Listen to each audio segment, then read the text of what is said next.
afternoon, my lovelies. How are you? I know that I'm behind on my vlogs. I'm supposed to be vlogging twice a week, 2 to 3 times a week. I'm sorry. And I've just been having some difficulties on getting my page done the way that I want it done. So I ask that you guys just kind of work with me, bear with me. There will be vlogs that will be coming up, but I've been back and forth with my son. I wanted to do a theme song, of course, and just do some different little things that will bring a twist to my channel. And I just haven't been able to get everything done. But I did want to bring forth a vlog, just letting you know that the first vlog was just about you guys knowing that I'm going to be out here. This one I would say would be more so getting acquainted with you all and telling you a little bit about myself. Again, my name is Lisa. My channel will be God First Chats with LA. I want to keep my vlog kind of spiritual. I'm not a spiritual guru. Don't think that. I'm not someone that thinks she's holier than thou. But what I am is someone that loves God. And I just want to put more of this type of thing out there on YouTube. As I've done my searches, it's been hard to find a lot of good Christian valued channels. There are a few out there, but then there are some that to me seem to be kind of like a battle in a sense of, this is the way it's supposed to be in God, and if it's not, then such and such. And I just don't agree with that. I believe in God being a God of love, and yes, he does anger, but I do believe that he is so much greater than, like I stated before, the box that we as people put him in. And I just want to bring him out of that box, and the way that, in my own views, and hope that the things that I speak of will touch the heart of many. A little bit about myself. I do have 3 children. My oldest is 30.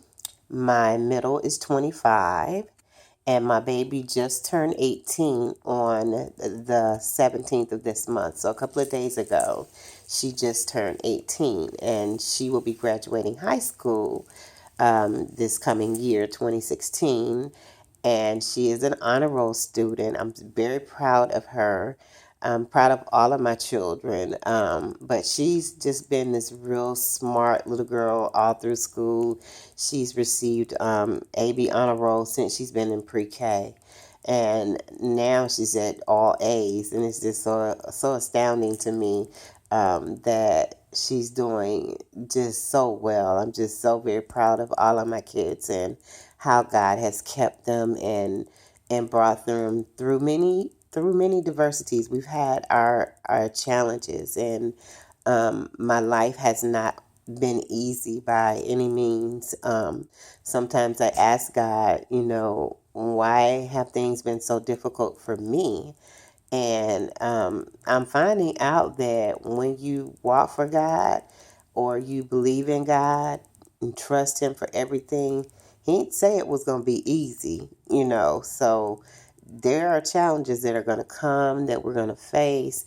But one thing I can't honestly say is that He always, always brings us out. And that's a blessing, to know that He's there to bring us out of whatever situation that we're in. He's right there to bring us out of it.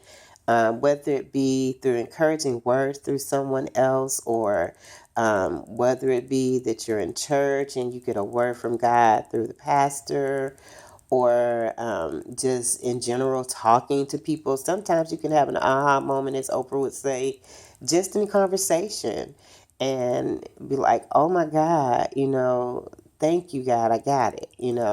So with this channel, I just kind of want to have those types of things going on. I am also in the process and have been for a minute of writing a book. My first book will be titled Life Against the Wall. And I titled it that because my journey has been so great. It's really been a challenge to um, be who I am today, but by the grace of God, I've made it and I'm thankful for it. I don't make any excuses for anything in my life. I just give God the praise for bringing me out of the situations in my life.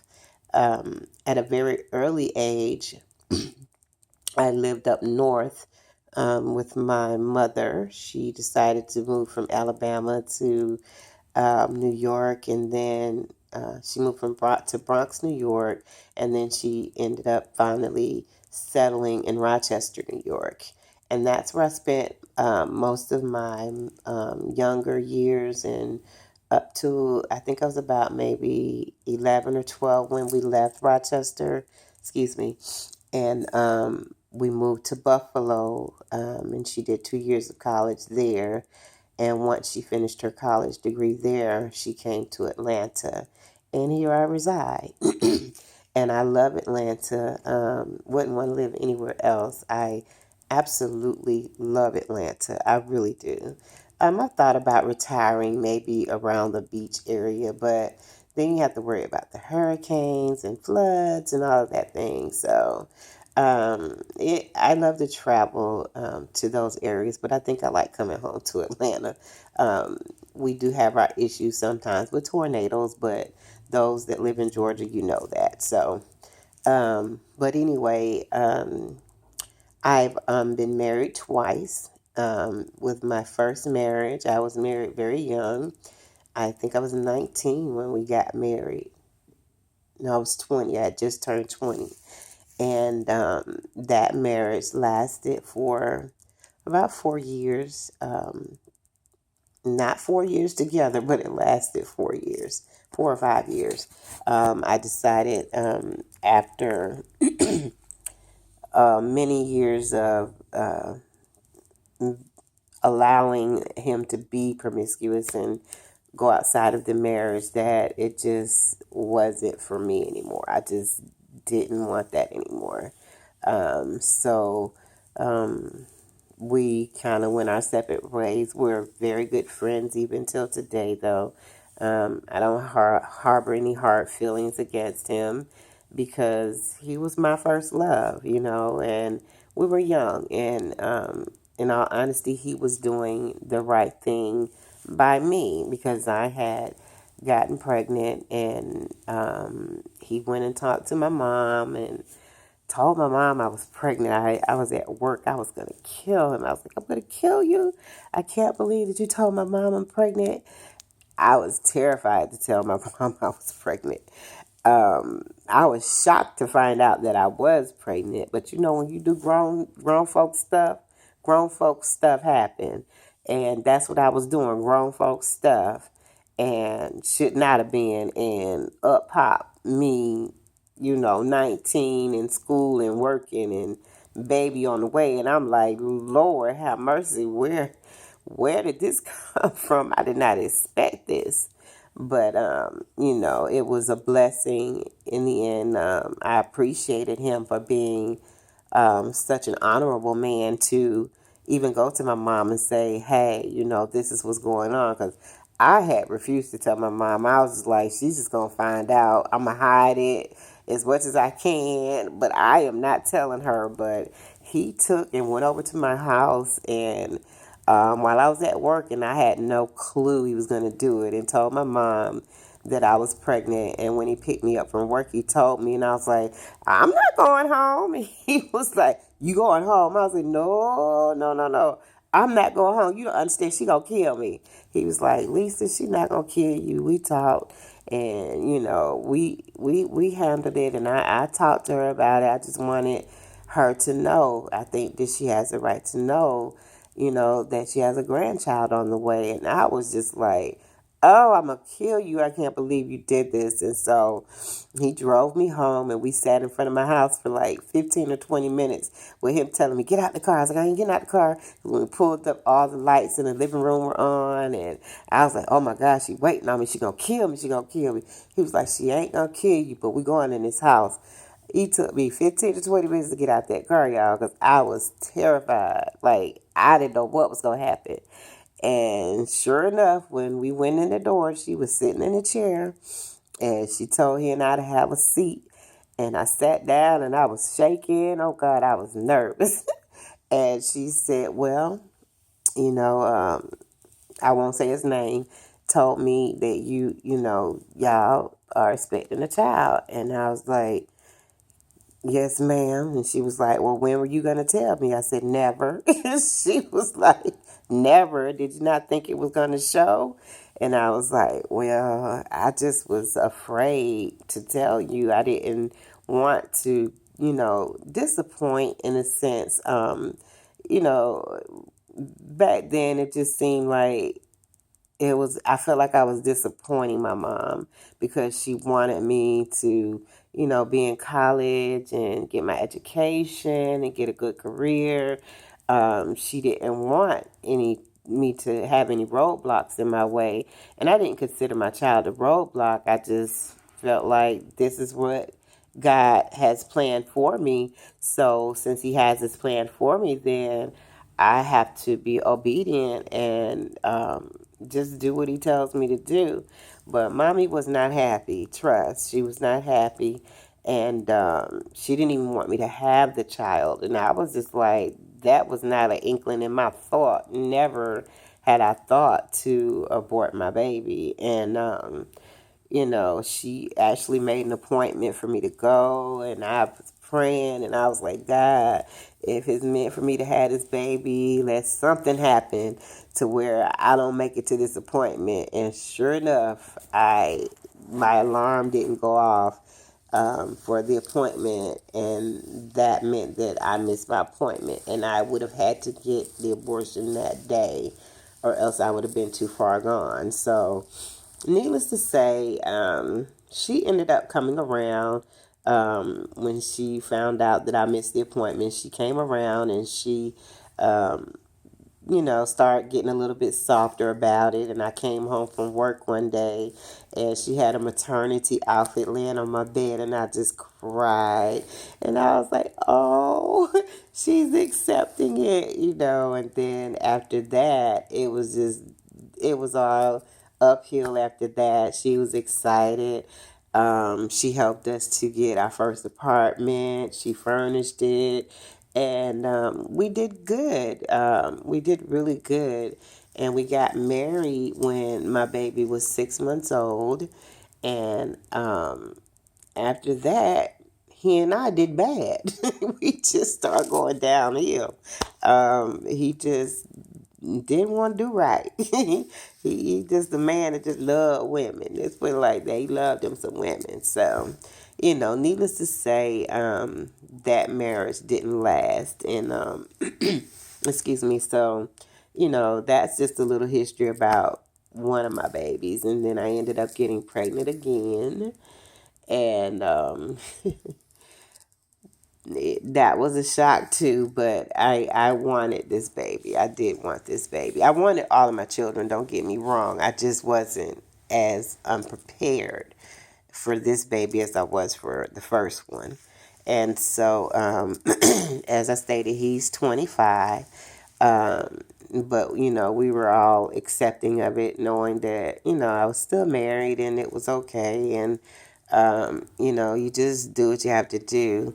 Although we were in the process of getting a divorce at the time, I finally was just like, I can't do this anymore. Suppose I meet somebody and they want to get married, and, I can't be married again because I'm married to you, yada, yada, yada. So, divorce finally went through, and we, like I said, we stayed friends. We're friends till this day. And I did end up remarrying, and out of that marriage came a beautiful daughter. Her name is Miracle, and that's my heart. That's my baby. I love all my babies, but it's just something about that mother daughter relationship. Um, you always want a little mini you, so that's what I ended up getting. Definitely a mini me, and she will be graduating next year, so I'm excited about that. And she wants to be a doctor. Praise God. She's got the grades for it, and she's got the smarts for it. And I always challenge her to do great things. My kids are a blessing. I don't have any grandchildren yet. I would love to have some. That's a part of my life that I'm looking forward to. I look at some of my high school friends and they have grandbabies, and I'm like, y'all are blessed because I haven't had any to, go forth yet. But I know that they're coming. I know that they're coming.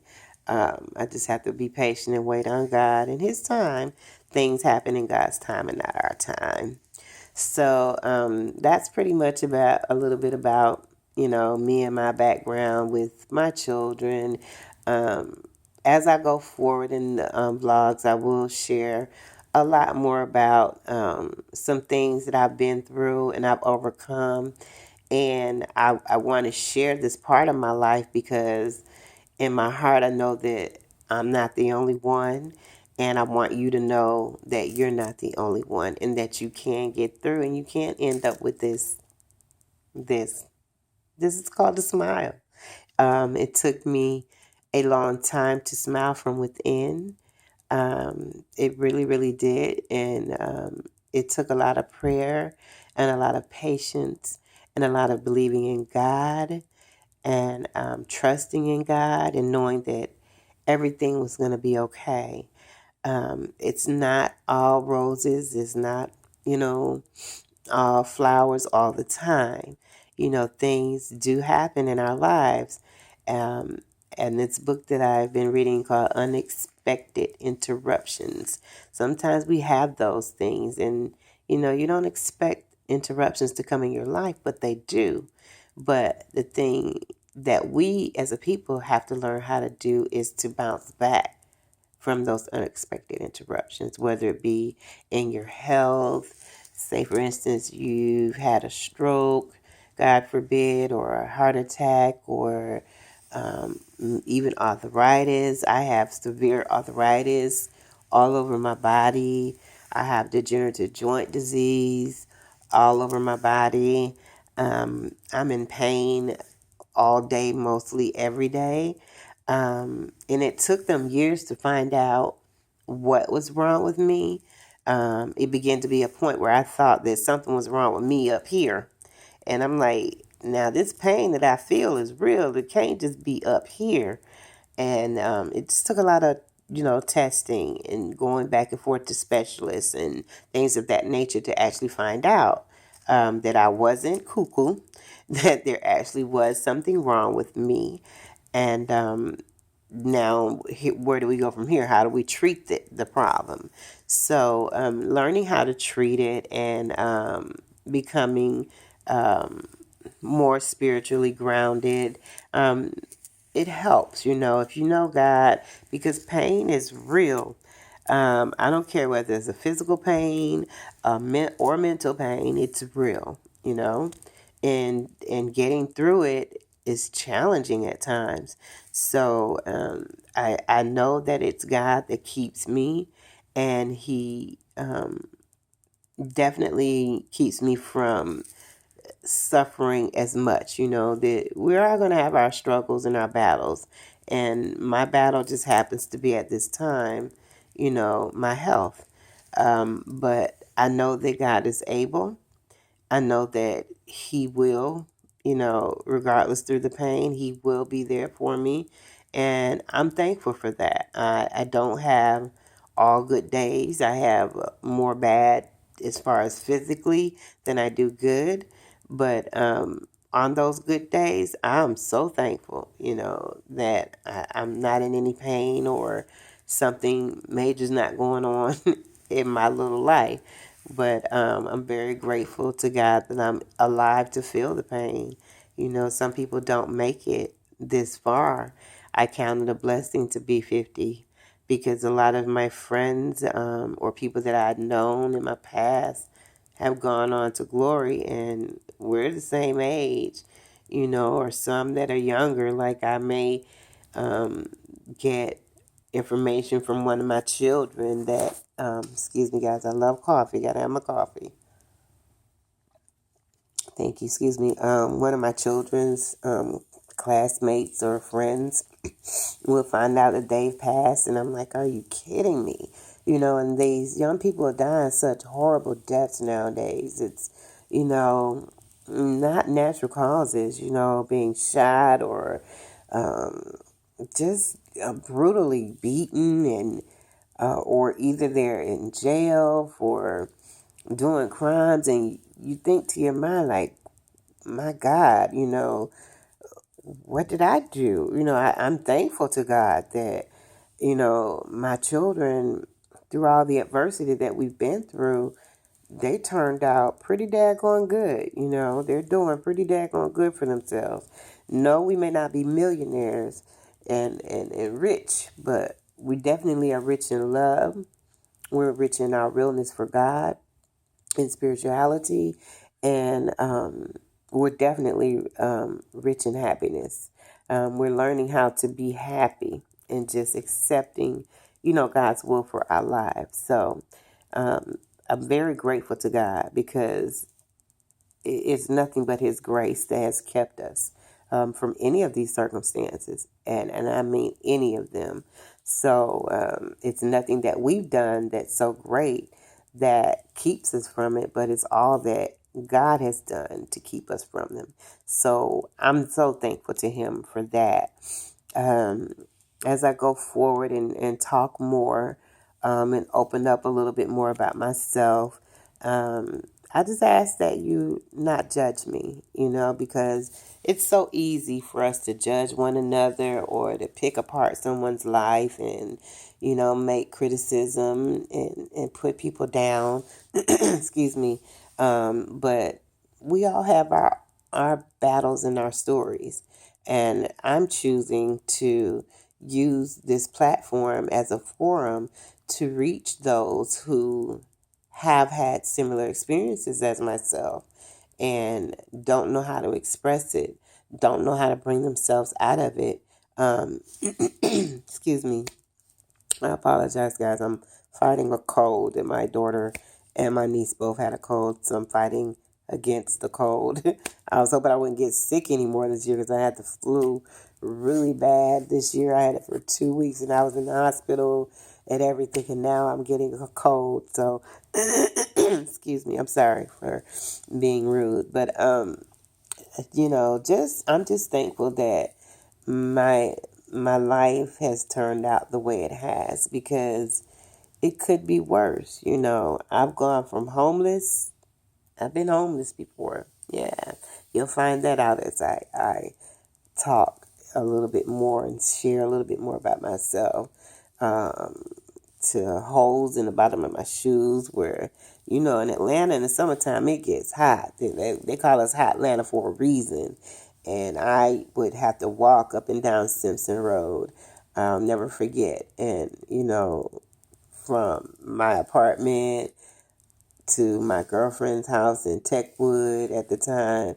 And I had holes in the bottom of my shoes, and I put cardboard in my shoes to keep the heat from burning my feet, and I take my oldest son with me, I didn't have any food to eat, so I would go to a friend's house and I would wait for them to offer, something to eat, and I'd be like, no, if you just feed my baby, that would be all right with me.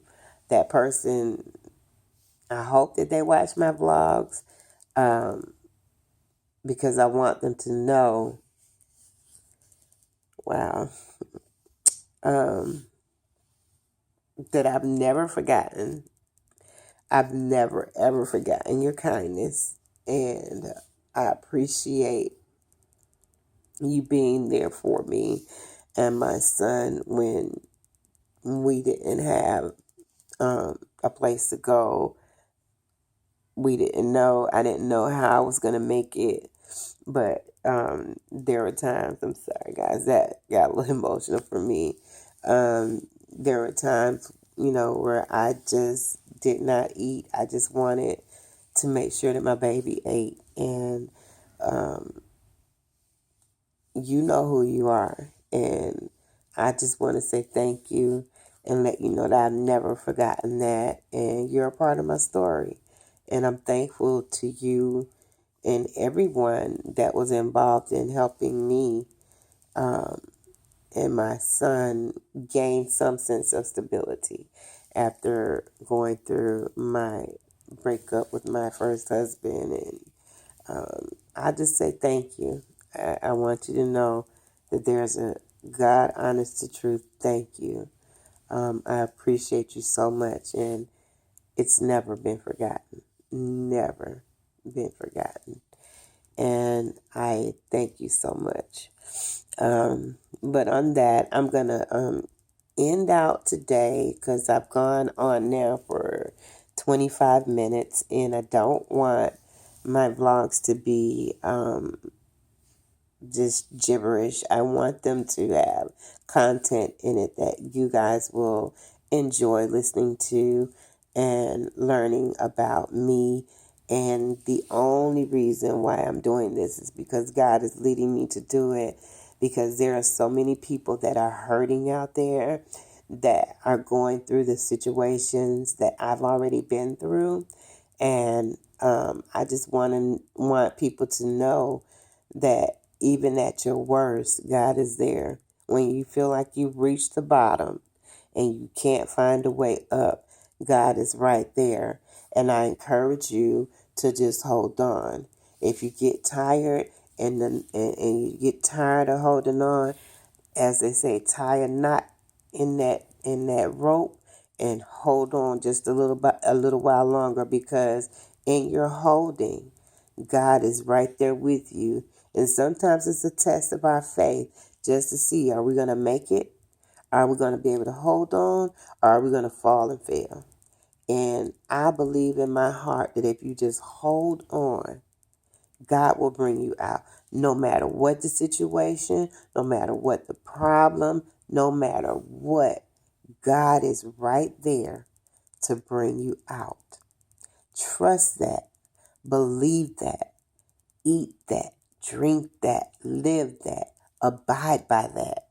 Know that God will bring you out of every situation, anything that you may be going through, whether it be drug abuse or alcoholism or an addiction to sex or whatever it is that your demon is, whatever it is that you're faced with that you just feel like you cannot stop doing or you cannot make it through.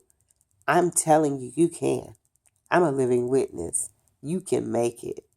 You can make it. You can make it. You can make it if you just trust God. Okay? Trust me. There's nothing that's too hard for God. There's nothing that's too big for God. He's got your back, your front, your side, you're all the way around. God's got you. And I just want you to know, if you keep holding on, and if you get tired, hey, I'll hold on for you. Let me know. I'll hold on for you. I'll do a little holding for you. If it's within my will, if it's within the will of God, I'll hold on for you, because that's just the kind of person that I am. I genuinely love people, because people have genuinely loved me and been a blessing in my life. Now my circle is small. I'm not around a lot of people, and that's because I choose my life to be that way. I don't like a lot of drama and all of that in my life. I just want peace at this age in my life. I just want peace, the peace of God to be on me and around me. So um, until we meet again, just know that I love you and God loves you. Remember that if nobody else tells you that they love you, I love you. I love you and God loves you. And until we meet again, God bless and Godspeed. Bye.